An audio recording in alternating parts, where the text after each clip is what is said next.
Coucou les Kimichou, et j'espère que vous allez bien en ce dimanche et moi je suis super contente de vous retrouver pour une nouvelle vidéo. Vous connaissez la chanson mais je suis toujours contente de vous retrouver donc je ne peux pas m'empêcher de vous le préciser. Aujourd'hui on va parler recommandations littéraires, mais ce ne sont pas mes recommandations mais vos recommandations. En effet je vous ai demandé du coup sur Instagram de me donner les titres que vous avez découverts grâce à l'application Nextory qui ont été des révélations pour vous. Ce qui signifie bien sûr que vous n'êtes pas obligé d'avoir l'application pour les découvrir, simplement si vous souhaitez les découvrir de manière gratuite et ce pendant 45 jours, comme toujours mon lien est en barre d'informations. Sans celui-ci vous avez une inscription avec un essai gratuit d'à peu près 15 jours. Et bien sûr, je ne m'en cache jamais, je suis toujours entièrement transparente. À chaque fois que vous allez utiliser ce lien pour prendre les 45 jours d'essai de l'application, je suis rémunérée par l'application. Et du coup, je tiens toutes et tous vous remercier puisque vous êtes très nombreux à accéder à cette application grâce à mon lien. Et il y en a certains d'entre vous qui le font même juste pour me soutenir et je trouve ça juste incroyable. Vous êtes géniaux, sincèrement.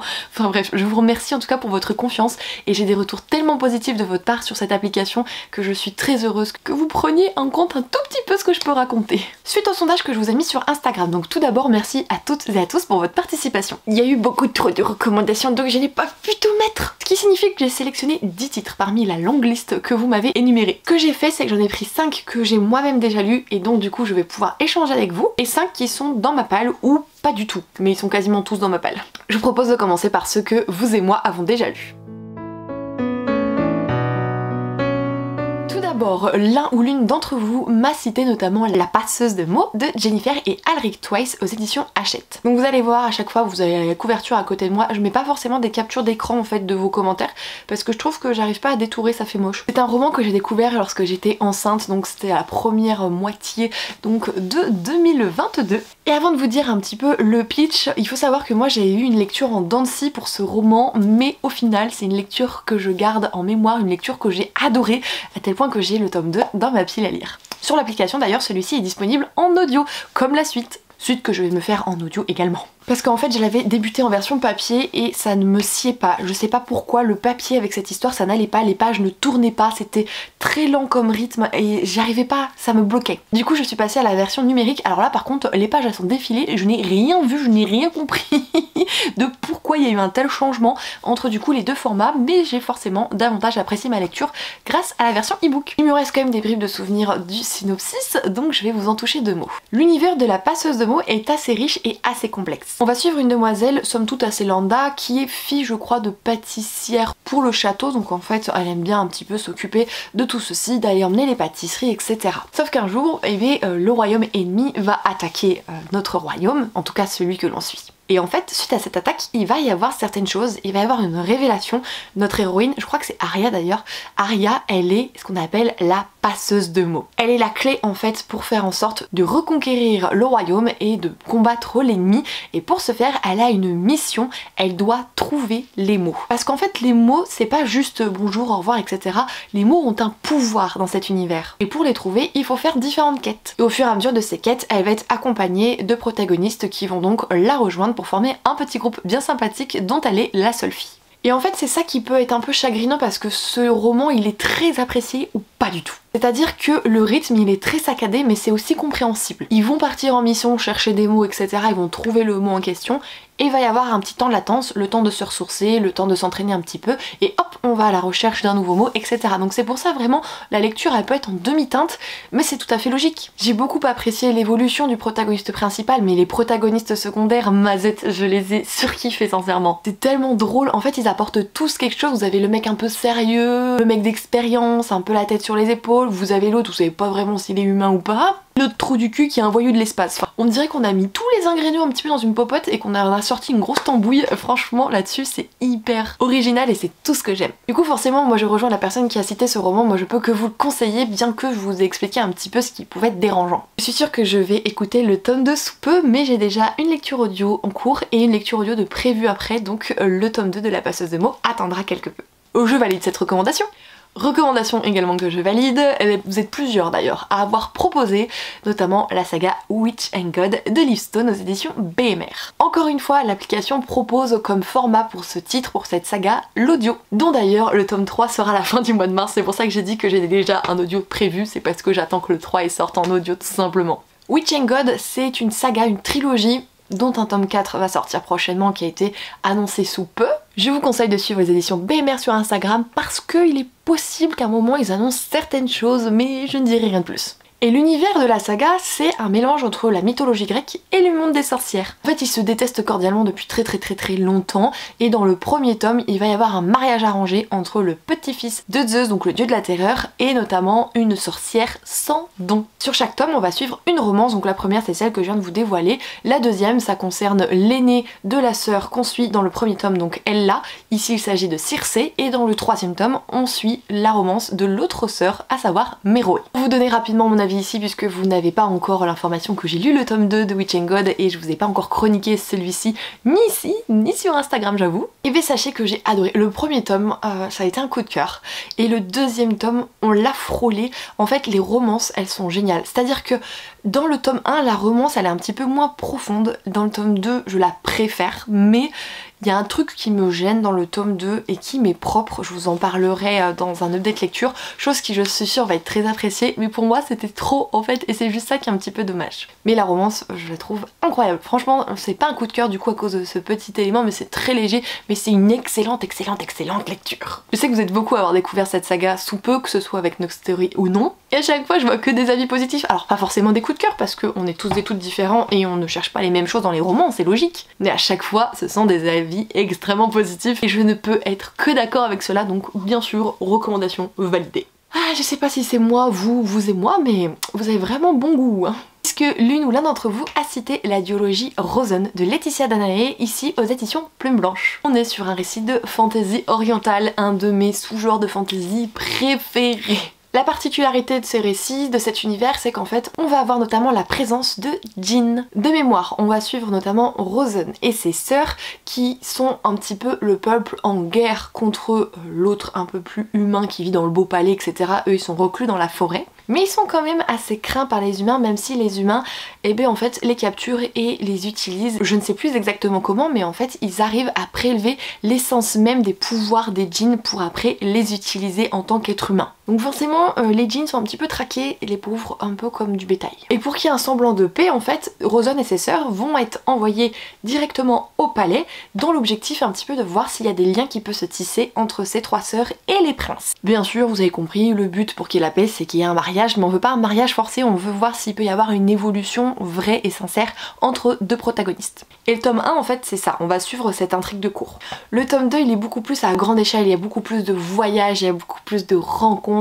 C'est pas pareil, vraiment, mais la duologie est excellente. De toute façon, je n'ai encore pour le moment, mais je pense pas que ça va arriver, jamais lu de livre aux éditions Plume Blanche qui m'a déçue. Marion, l'éditrice, elle fait une sélection, elle a des critères pour choisir les romans qu'elle va publier qui sont vraiment incroyables vu les pépites à chaque fois qu'elle nous pond.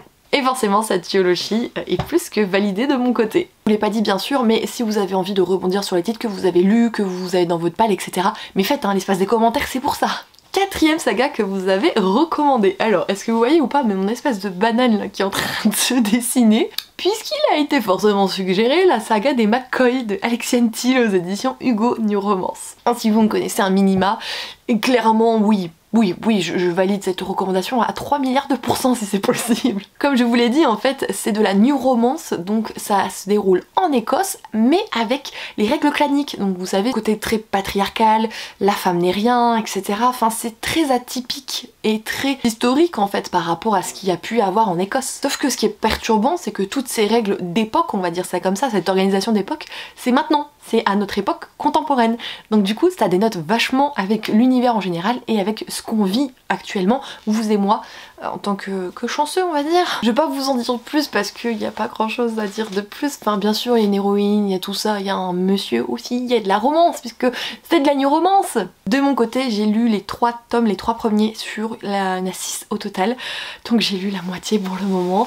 Je suis trop heureuse d'en être là où j'en suis mais j'ai envie de continuer parce que j'adore. Mais je me fais popo dessus à l'idée de terminer cette saga parce que je ne veux pas. Ce n'est pas possible.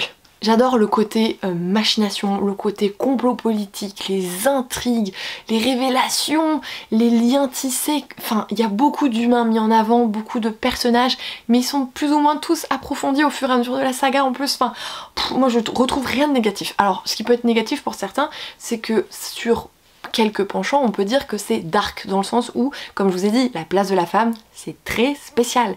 Mais ça fait partie des règles claniques et on accepte, on peut pas aller contre cela. Donc si c'est ce genre de choses qui peuvent vous déranger parce que vous supportez pas que la femme elle soit rabaissée, qu'elle n'ait pas véritablement sa place, ou en tout cas en cuisine ou au ménage, si vous n'arrivez pas à faire abstraction de ce que vous pensez de cela actuellement pour lire ce roman, ça ne va pas vous plaire. Parce que typiquement, c'est des choses contre lesquelles moi je suis à 2 milliards % contre, enfin on est bien d'accord, la place de la femme ce n'est pas ça, il n'y a pas de place de la femme de toute façon. Mais je mets typiquement ça de côté pour apprécier cette lecture et ça match très bien. Et le dernier roman que vous avez cité, clairement c'est une saga que je suis censée continuer depuis un petit moment. Il s'agit de la trilogie La Faucheuse de Neil Shusterman aux éditions Robert Laffont, collection R. Je n'ai lu que le premier tome alors que j'ai l'entièreté de la saga dans ma palle, dans ma bibliothèque, bref, on passe. C'est une trilogie très atypique sur le regard vis-à-vis de la mort et c'est ça qui est très intéressant. Qu'en fait dans cet univers on a atteint une telle évolution de la part de l'homme que l'homme ne peut plus mourir de maladie, il peut plus se suicider, il peut plus, on lui tire une balle, il peut plus mourir, enfin bref, il ne peut plus mourir, vous l'avez compris. Sauf que le problème c'est que si l'humain ne peut pas mourir et que l'humain continue à enfanter, à bout d'un moment ça va être un petit peu compliqué niveau place. Donc il y a ce qu'on appelle des faucheurs. Ce sont les seules personnes qui sont capables de mettre fin à une vie de manière définitive. Et c'est pas genre lui je veux le tuer, je le tue, non. C'est une espèce de sélection au hasard qui est fait il me semble par un algorithme, puisque c'est le tout est très informatisé, très high-tech, donc forcément eux ils suivent un petit peu le directive. Et ici on va suivre deux protagonistes, une jeune demoiselle et un jeune homme, qui souhaitent tous les deux devenir faucheurs, et le faucheur en question va donc les prendre comme apprentis. Problème, il ne peut en rester qu'un. Je me rends compte que j'ai quand même encore beaucoup d'éléments du tome 1 dans ma tête alors que je l'ai lu il y a longtemps. Je venais d'emménager ici donc ça va faire presque 3 ans je crois. Et ça m'avait marqué parce que j'aime bien la relation qu'a les deux personnages, j'aime bien le contact qu'ils ont également avec le faucheur et l'univers et la manière d'appréhender la mort, incroyable. On peut donc dire que vous avez des recommandations de qualité et que je valide donc à 2 milliards de %, vous et moi on se ressemble. Je vous propose donc de passer plutôt à vos recommandations que je n'ai pas lues et donc je suis assez curieuse. Une petite new romance pour commencer, il s'agit du Mal dans la peau de Mia Sheridan aux éditions Hugo. New romance. J'ai vraiment beaucoup entendu parler de cette autrice, je sais qu'elle est très appréciée, mais de mon côté, je ne l'ai pas encore découverte. On nous propose de suivre Josie. Josie est un personnage qui a été vraiment terrassée par la vie, parce que quand elle était plus jeune, elle a été enlevée pendant 10 ans, torturée, etc. jusqu'à ce qu'elle s'échappe. Elle essaye donc de se reconstruire, de bâtir sa vie du mieux que possible, sachant qu'elle pensait en fait que son bourreau s'était suicidé, sauf que finalement elle va peut-être se poser des questions parce qu'il y a d'autres jeunes femmes qui sont en train d'apparaître, d'autres jeunes femmes qui ont été tuées et qui ont visiblement également été séquestrées et torturées. Elle va donc faire tout son possible pour aider l'enquêteur qui est sur ses affaires puisqu'elle souhaite au maximum en fait pouvoir mettre derrière les barreaux le coupable, mais ce qu'elle ne dit pas c'est qu'elle a un rêve depuis toujours et ce rêve c'est de retrouver l'enfant qu'elle a eu pendant qu'elle était là-bas, enfant né des différents viols qu'elle souhaite à tout prix un jour retrouver. Clairement je pense que ça doit être dur. Ça doit être hyper dur comme roman ce truc. Bon déjà ce qui est cool si jamais on souhaite l'acheter de manière physique, puisque je sais que moi personnellement ça me gêne pas du tout de lire des e-books, de lire sur Nextory, tout ça j'adore. Mais si j'adore le roman, il faut qu'il soit dans ma bibliothèque aussi. Et le poche est disponible donc ça c'est plutôt cool. Mais waouh. Je sais pas si Mia Sheridan elle propose toujours des trucs aussi poignants, des trucs qui ont l'air de nous prendre aux tripes. Mais alors il m'avait intriguée à l'époque un petit peu, mais je me suis dit non, c'est trop tiré par les cheveux, ouais ça va peut-être pas le faire, mais à chaque fois que je vois des retours sur ce roman, ils sont très positifs, vraiment très positifs. La preuve en est, puisque quelqu'un de la communauté l'a cité, c'est que vraiment il doit être cool. Donc n'hésitez pas à essayer de m'engrainer afin de le découvrir parce que je suis vraiment à ça personnellement, d'aller vers cette petite pépite que vous m'avez citée. Également celui-ci, je m'étais un petit peu tâtée à l'époque, c'est un Colleen Hoover dont on va parler et il s'agit notamment de Verity. Donc Colleen Hoover c'est chez Hugo, toujours dans la collection de New Romance, sauf là, c'est un Hugo thriller. Attention, il va falloir suivre pour le pitch parce que il y a quand même beaucoup de fils conducteurs, enfin bref, soyez concentrés. Ici on va donc suivre Verity. Verity est une autrice à succès, enfin vie de dingue, super belle baraque, les bouquins se vendent bien, mari adorable au top, enfin la vie de rêve. Sauf qu'un jour il va y avoir un accident et suite à ça, elle va avoir des difficultés pour écrire, ce n'est plus possible pour elle. Un second protagoniste féminin fait son apparition qui est également écrivaine, mais qui par contre n'a pas de visibilité, ses romans ne se vendent pas, etc. Enfin bref, la galère. Et du coup, le mari de Verity va l'embaucher afin qu'elle devienne la ghostwriter de Verity, c'est-à-dire qu'en fait, elle va écrire pour Verity en se faisant passer pour celle-ci. Vous voyez un petit peu? Sauf qu'en fait, du coup, elle va fouiller un petit peu dans ses papiers pour reprendre l'écriture et compagnie, et elle va découvrir de plus en plus qu'en fait, Verity est une femme horrible, une femme méchante, avec des pensées vraiment... comment dire, pas forcément avec de la bienveillance pour autrui, vous voyez, une femme très toxique. Et du coup, forcément, elle va de plus en plus se poser des questions sur Verity, et Verity, elle, de son côté, va donc avoir dans le collimateur cette seconde protagoniste. Alors je ne sais pas s'il y a tromperie, coucherie et compagnie dans la mesure où on dit que cette deuxième autrice va accepter la proposition du séduisant mari. Donc est-ce que le fait qu'on précise que cet homme est attirant pour elle, ça signifie qu'il va y avoir ambiguïté? Ah. Queen Hoover, moi j'ai lu qu'un roman d'elle, je crois qu'il oui, il est là, il est juste derrière moi, je sais pas si vous allez le voir, je vais vous l'attraper. C'est donc Cœurs et âmes notamment, que j'ai lu peu de temps avant d'accoucher de ma louloute, donc ça doit être mai, voire tout... ouais non, enfin, mois de mai 2022. Et franchement j'ai plutôt bien adhéré à sa plume, j'aime bien la construction de son récit, c'est assez fluide, également les protagonistes, enfin franchement j'ai bien aimé, et en plus de ça pour celui-ci, ce que j'aime également c'est que c'est pas une fin tragique, c'est pas une fin à l'eau de rose non plus, enfin c'est quelque chose de possible, c'est quelque chose de vrai, et ça fait du bien aussi un petit peu dans les romances qu'il n'y a pas toujours un coup de baguette magique. Est-ce que la découvrir dans un thriller ça pourrait me plaire, sachant qu'à la base je ne suis pas thriller, en tout cas adulte, ça ne me plaît pas. Par contre les thrillers young adultes, typiquement Meurtre mode d'emploi, ou lorsqu'il y a des enquêtes dans des romans de fantasy, bah alors tout ça je kiffe.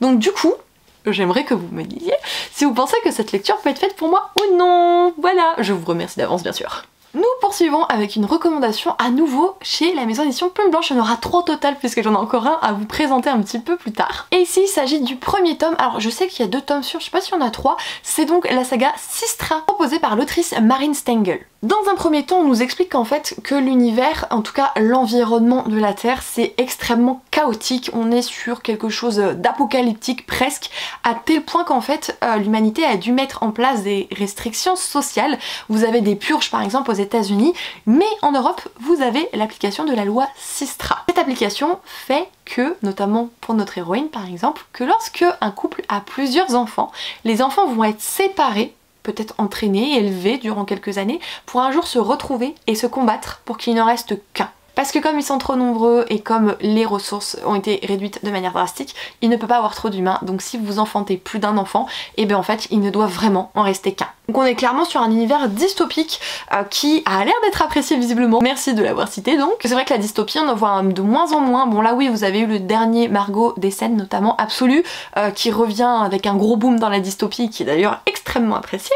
Mais sinon ça fait quelques années qu'on n'en avait plus forcément vu donc étant donné que c'est recommandé, est-ce que ça peut être vraiment bien d'y aller?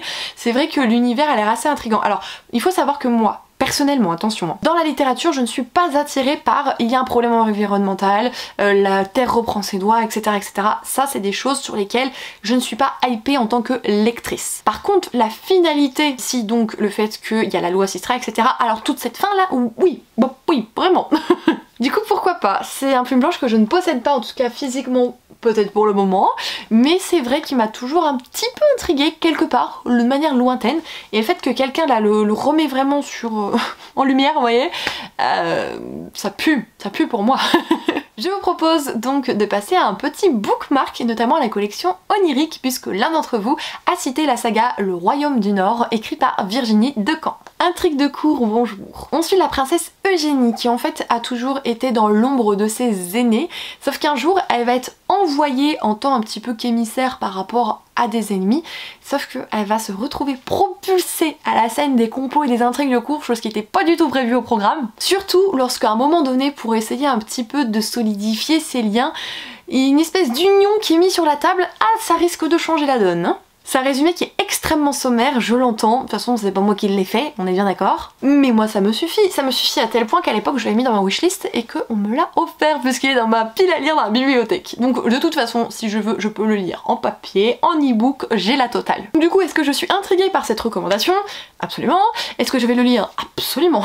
Surtout que là du coup, il y a la trilogie complète qui est éditée, qui est publiée et qui est disponible pour nous lecteurs. Mais c'est vrai que même s'il me fait très envie, c'est un bookmark que j'ai pas beaucoup vu tourner. Il y a des sagas qui on voit énormément, je pense à Kate Daniels, je pense à Accord corrompu par exemple, enfin il y a des sagas qui sont vraiment mises en avant, mais celle-ci, je l'ai pas tellement vue, donc si vous avez d'autres retours que la personne qui m'a cité ce roman, ce serait toujours bon d'apprendre. Je vous propose de terminer cette vidéo, je pense en beauté. Je fais un gros clin d'œil, un gros bisou à ma Johanna si elle passe par là. Puisqu'on m'a cité sa saga favorite de tous les temps, c'est donc La Guilde des Ombres de Anatrice aux éditions Plume Blanche, le fameux. Alors là par contre c'est le seul où je vais faire une petite exception, je ne vais pas lire le synopsis. C'est-à-dire qu'en fait je sais qu'on a affaire à la Guilde des Ombres, c'est une guilde d'assassins qui œuvrent en secret, mais c'est tout ce que je sais et franchement ça me va très bien, je garde mes œillères. Parce qu'en fait moi j'ai lu La Reine Courtisane de l'autrice et dans l'univers de La Reine Courtisane qui est un one shot, on a des protagonistes de la Guilde des Ombres qui s'amènent et du coup ça m'a terriblement titillée. Pendant ma lecture j'étais genre en mode mais c'est qui, je veux trop en savoir plus, etc. Et quand j'ai su que c'était en lien avec la saga La Guilde des Ombres, je dis bah c'est parfait en fait, j'ai le tome 1 dans ma palle, tout va bien. Non mais au total il y a quand même 6 livres à bouquiner, donc en fait les tomes ils sont scindés, c'est à dire que le tome 1 c'est tome 1 partie 1, partie 2. Et même s'ils sont scindés c'est pas du petit bouquin, là on est au moins sur du 550 pages, vous voyez, donc au bout d'un moment on est sur une grosse saga, puisqu'on va dire 1000, 2000, au moins 3000 pages. Donc, voilà. La fin d'ailleurs est publiée cette année aux éditions Plume Blanche, donc ça c'est trop cool si vous... Voilà, je sais qu'il y a des amoureux du papier ou comme moi des personnes qui souhaitent l'avoir dans leur bibliothèque, donc je vous informe de cela. Sinon il me semble qu'il y a bien plusieurs tomes de disponibles sur Nextory, donc ça c'est somme toute très pratique. Du coup que pensons-nous de cette recommandation, dirons-nous? Mais moi je pense que c'est une très bonne recommandation puisque j'ai très envie de la lire à tel point que je l'avais glissé dans ma pile à lire du Romantasy Challenge, donc ça veut dire que je suis censée le lire bientôt. J'insiste sur le censé, hein, merci. Et bien voilà les Kimichou, cette vidéo est à présent terminée. J'espère du coup que ce format vous aura plu, j'ai trouvé ça vraiment original que ce soit vous qui recommandiez des livres de la plateforme puisque mine de rien je me rends compte que si on me laisse faire je recommande toujours les mêmes, mais c'est pas ma faute, j'ai toujours les mêmes titres en tête, les mêmes titres qui m'obsèdent, que voulez-vous. N'hésitez pas à me dire si vous voulez un autre épisode de ce genre de recommandations, si ça peut vous intéresser. Et bien sûr ces recommandations sont bons à prendre autrement que l'application si vous ne le souhaitez pas, c'est à dire que je ne vous oblige pas du tout à aller sur l'application, à utiliser mon lien pour découvrir les romans dont je vous parle. On est bien d'accord, hein, si c'est des livres que vous avez dans votre pile à lire ou si vous les achetez en physique, que vous n'êtes pas fan des e-books, enfin vous faites ce que vous voulez, ça reste en fait une vidéo recommandation. C'est juste que si vous n'avez pas la possibilité de dépenser votre argent ou que vous souhaitez faire des économies, moi je vous propose un moyen de les découvrir gratuitement. C'est pas plus compliqué que ça. Je vous attends donc chaudement dans les commentaires pour voir un petit peu ce que vous avez pensé de toutes ces recommandations. Si vous êtes un petit peu discret, timide, vous savez pas trop quoi me dire, des noix de coco, plein de noix de coco. Et sinon on approche vraiment des 15 000 Kimichou par ici, donc si vous n'êtes pas abonné, n'hésitez pas à le faire, un gros concours se prépare, je suis trop contente, j'ai eu beaucoup de retours des maisons d'édition, avec notamment certains romans, je suis là genre en mode mais waouh, franchement je suis trop contente pour vous d'avance. Je vous laisse donc ici, je vous embrasse, prenez soin de vous, c'est très important, et on se retrouve mercredi sur la chaîne pour une nouvelle pile à lire. Ciao ciao.